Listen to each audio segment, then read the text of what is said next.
Welcome back, everyone. This is a response video by request to Blogging Theology's video called Is Isaiah 53 About Jesus? Let's look at an outline of the video. There's a 2-minute introduction followed by an overview of the servant songs, which ends at about the 5:36 mark. I'll refer to some of that throughout the video. However, the most relevant parts are from 5:37 to 13:08. But from that, we can subtract 7:34 through 9:27, where he does some popular level rambling about authorship. Just a brief note, if you're curious about the authorship of Isaiah, I recommend reading various perspectives from, and here's the key word, specialists. Blogging Theology is not an Isaiah specialist, nor is Bart Ehrman, who Blogging Theology appeals to. For those wondering why Blogging Theology appeals to a New Testament text critic, in a video about Isaiah, one suspects the answer may be found in the dominant religious views of his audience. By appealing to Bart Ehrman, Muslims' favorite scholar, he thereby satisfies the rigorous demands of his fans' confirmation bias. So let's listen to the most relevant section of the video about Isaiah 53. Again, that's 5:37 to 13:08, minus the aside regarding authorship between 7:34 and 9:27. I've increased the speed of his video to save time. Doesn't this sound exactly like Jesus? Isn't this a prophecy about what would happen to the Messiah? In response to that common Christian interpretation, several important points are to be made, he says. Number one, it is to be remembered that the prophets of the Hebrew Bible were not predicting things that were to happen hundreds of years in advance. They were speaking to their own contexts and delivering a message for their own people to hear about their own immediate futures. Two, in this case, the author is not predicting that someone will suffer in the future for people's sins at all. Many readers fail to consider the verb tenses in these passages. They do not indicate that someone will come along at a later time and suffer in the future. They are talking about a past suffering. The servant has already suffered, although he will be vindicated. And so this is not about a future suffering Messiah. 3. In fact, it is not about the Messiah at all. This is a point frequently overlooked in discussions of the passage. If you will look, you will notice that the term Messiah never occurs in the passage. This is not predicting what the Messiah will be. 4. If the passage is not referring to the Messiah and is not referring to someone in the future who is going to suffer, whom is it talking about? Here there really should be very little ambiguity. As I mentioned, this particular passage, Isaiah 53, is one of the 4 servant songs of 2nd Isaiah. So, to continue from Bart Ehrman, as I mentioned, this particular passage, Isaiah 53, is one of the 4 servant songs of 2nd Isaiah. And so the question is, whom does 2nd Isaiah himself indicate that the servant is? And this is the question. Who is this servant? A careful reading of the passages makes the identification quite clear, says Bart Ehrman. But now hear, O Jacob, my servant, Israel, whom I have chosen, Isaiah 44, verse 1. Remember these things, O Jacob, and Israel, for you are my servant, Isaiah 44, 21. And he said to me, you are my servant, Israel, in whom I will be glorified, Isaiah 49, verse 3. The book of 2nd Isaiah itself indicates who the servant of the Lord is. It is Israel, God's people. Isaiah 53, when the author has described the servant's past sufferings, he is talking about the sufferings they have experienced by being destroyed and exiled by the Babylonians.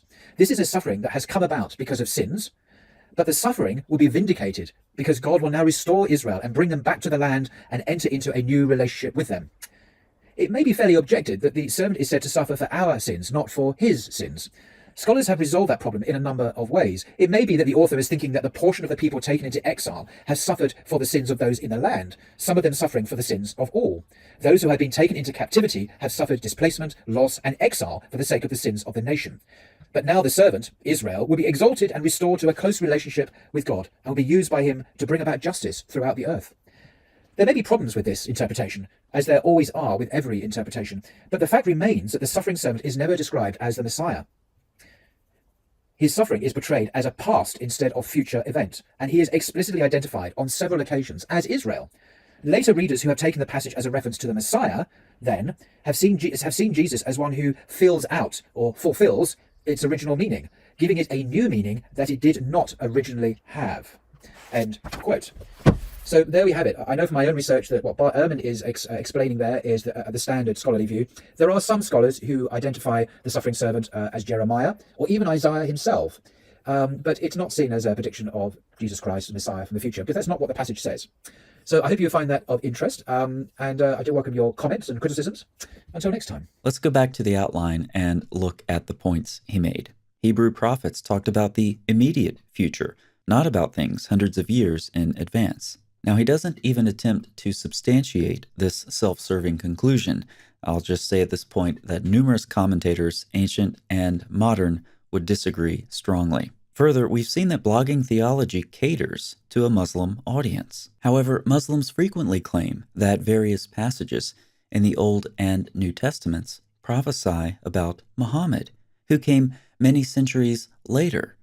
And the Quran itself says its messenger is described in the Torah and Gospel, which were written many centuries earlier. But blogging theology's core audience, not surprisingly, doesn't seem to notice that he is actually contradicting the Quran and Muslim tradition, which claim that those ancient texts describe a 7th century prophet. One begins to suspect that his audience doesn't listen too critically, and these suspicions will soon be confirmed. But again, there's no attempt on his part to justify a statement about short-term only Hebrew prophecy. So we'll move on for now, but return to this topic when I show how blogging theology defeats his own argument.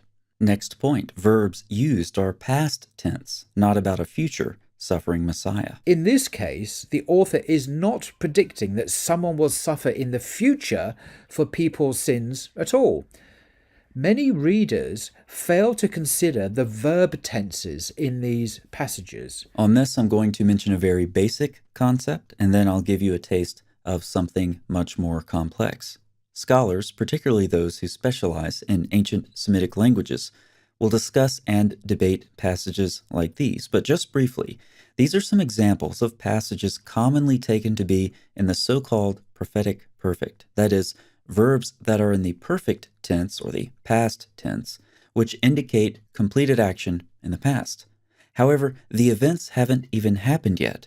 Different translations help to see what's going on. In Jeremiah 13, the ESV uses the past tense following the Hebrew, while the Net Bible brings out the prophetic perfect, translating the past tense as a future prophecy, spoken with the certainty of events in the past. In the same way, you can see how the New American Standard and ESV translate a perfect tense verb in Zechariah 9 as past and future, respectively. Lastly, since we're talking about Isaiah, I've included one example from chapter 5, where you can see that the NIV translates a past tense verb as a future event. This is the simple version. There are biblical passages that refer to future events using past tense verbs. These are commonly referred to as the prophetic perfect, but there's a lot more. Here's a sample of a recent analysis of the prophetic perfect. You can pause the video and read it in full if you like, but let me draw your attention to the underlined portions of this study, which I'll paraphrase. In some cases, past tense verbs appear to be used to refer to an event that has not yet occurred, so that would be the so-called prophetic perfect. However, Dr. Rogland encourages more nuance in these discussions, and rightly so. He says at the very least, this study indicates that one will need to avoid the blanket term of prophetic perfect and specify more precisely what is meant grammatically. So there's lots of detail that goes into these conversations from a grammatical perspective. I bring this up because though I mention the prophetic perfect, and it is legitimate, I don't want to give you a simplistic description of these issues. There's actually a lot to consider. You also have additional features in prophetic texts which need to be accounted for. For example, the day of the Lord is both a past and future event in various passages, including in the book of Isaiah.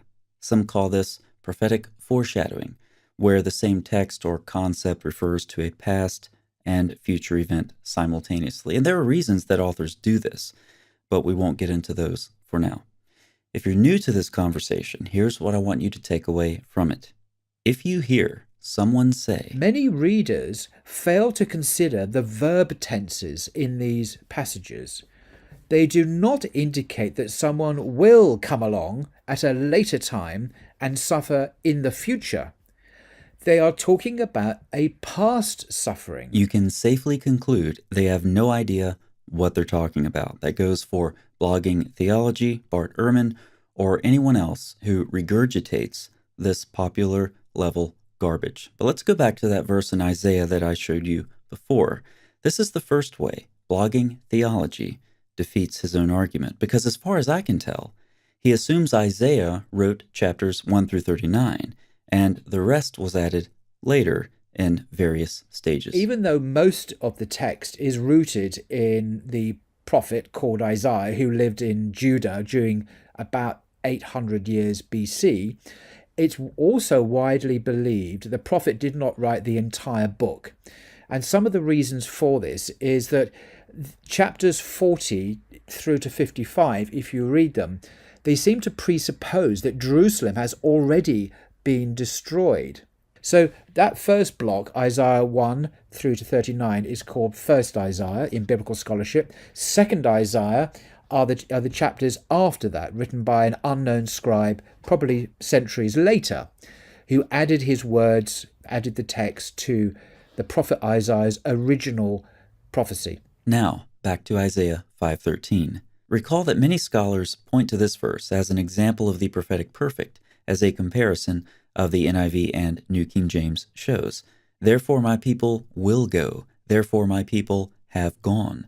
This verse is before exile. However, it describes a future exile in the past tense. So blogging theology assumes that a past tense verb cannot refer to a future event, while simultaneously allowing for Isaiah writing chapter 5, which uses a past tense verb to refer to a future event. But that's not the only time blogging theology defeats his own argument.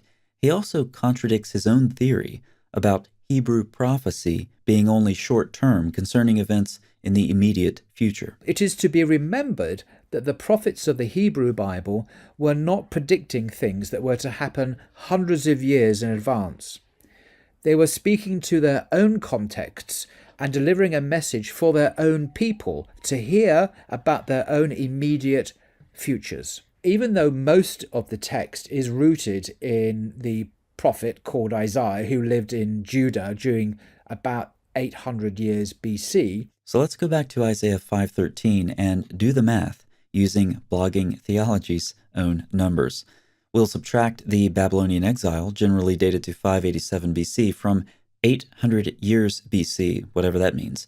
The result is 213 years. So Isaiah, according to blogging theology in 800 years BC, talked about an event hundreds of years later, not in the immediate future. However, he simultaneously argues that Hebrew prophets talk only about events in the immediate future, not hundreds of years later. Moving on to the next point, Isaiah 53 is not about a Messiah at all, since the word Messiah does not occur in Isaiah 53. If you will look, you will notice that the term Messiah never occurs in the passage. I'll refer to this objection with the phrase interpretation by keyword, whereby a passage must have a keyword present in order to be referring to a key figure or event. That's nonsense and self-defeating, and I'll use blogging theology's own methodology to prove that to you in two different ways. First, blogging theology appeals to widely held views. What he says, I happen to know, represents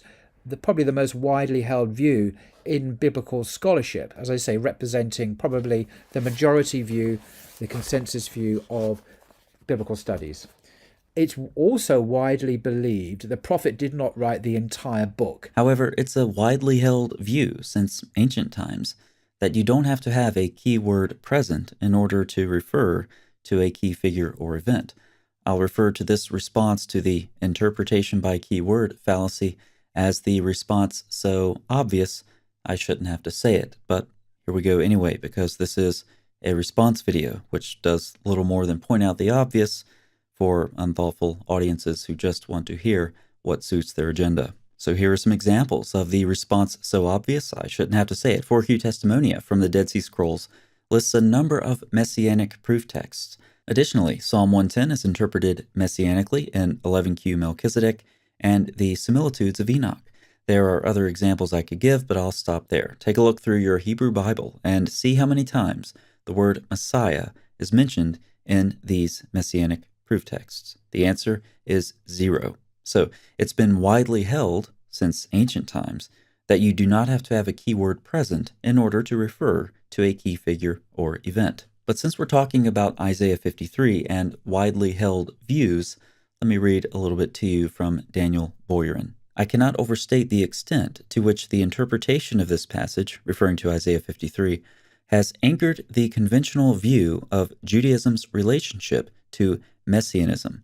It has been generally assumed by modern folks that Jews have always given the passage a metaphorical reading, understanding the suffering servant to refer to the people of Israel, and that it was the Christians who changed and distorted its meaning to make it refer to Jesus. Quite the contrary. We now know that many Jewish authorities, maybe even most, until nearly the modern period, have read Isaiah 53 as being about the Messiah.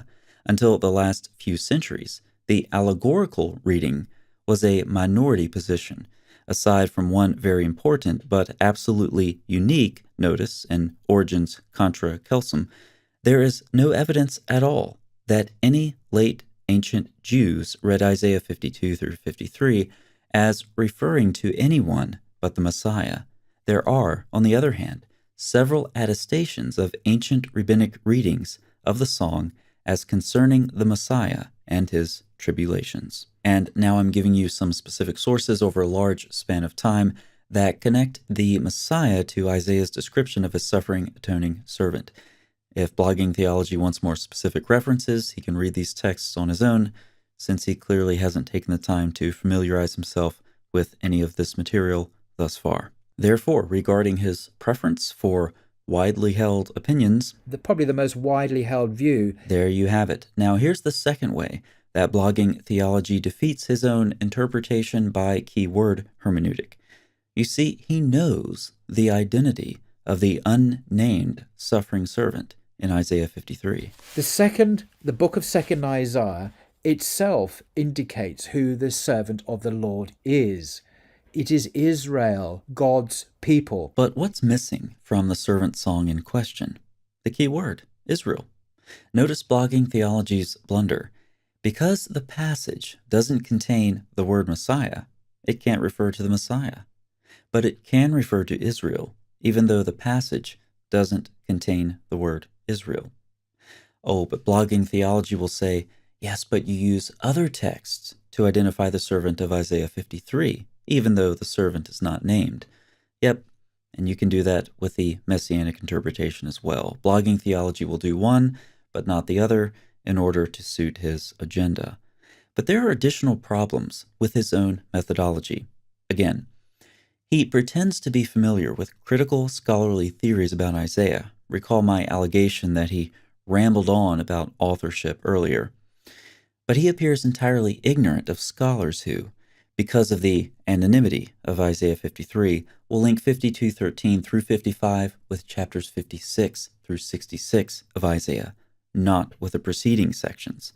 Blogging Theology shows no knowledge of this, which allows him, without hesitation, to use prior passages to interpret the servant in Isaiah 53 and identify that servant as Israel. The book of 2nd Isaiah itself indicates who the servant of the Lord is.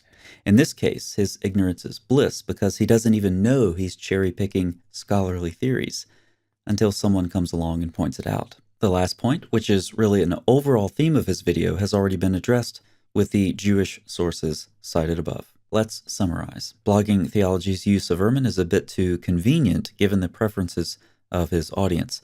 On authorship, consult a range of actual Isaiah specialists, not Blogging Theology or Muslims' favorite and only New Testament text critic. We saw that Hebrew prophets actually do predict things hundreds of years in advance, according to Blogging Theology's own math and apparent beliefs about Isaiah's authorship, not to mention according to the beliefs of Muslims themselves, though nobody in the comments section of his video seemed to notice. We saw that you can safely disregard anyone who makes the simplistic statement that past tense verbs cannot refer to future events.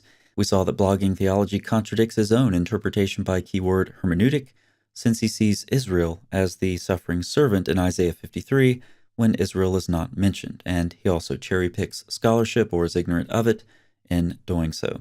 We also saw that the overall thesis of the video, which tries to caricature a messianic interpretation of Isaiah 53 as a Christian invention, is wrong. Finally, he relies on his own selective and limited knowledge of so-called widely held views. In short, his video is a disaster that could only survive in the echo chambers of the Muslim world and typical internet-level biblical critics. Before we end, just a few brief comments on the passage itself. Is it coherent to view the servant in Isaiah 53 as Israel? Yes and no. Here are a couple of observations. The servant is clearly Israel, but you, Israel, my servant. However, elsewhere the servant's mission is to Israel. You should be my servant to raise up the tribes of Jacob and to bring back the preserved of Israel. These texts also demonstrate both the corporate and individual nature of the servant, complicating a theory that identifies the servant simply as Israel. Another observation is that the servant is high, lifted up, and exalted. This language is used, of course, positively of God elsewhere in Isaiah, but negatively of Israel. The servant is described in the way humans are, and God is, and is both Israel and on a mission to Israel, is both corporate and individual. This ambiguity could only be clarified when the Messiah appears. Given the widely accepted messianic interpretation of the passage, that's really not a question. The question is the identity of the Messiah. For further study and to see a cogent interpretation of how Jesus fits the human and divine, Israel but not Israel, corporate and individual descriptions, see the recommended reading in the description box. Thanks so much for watching. I'll see you next time.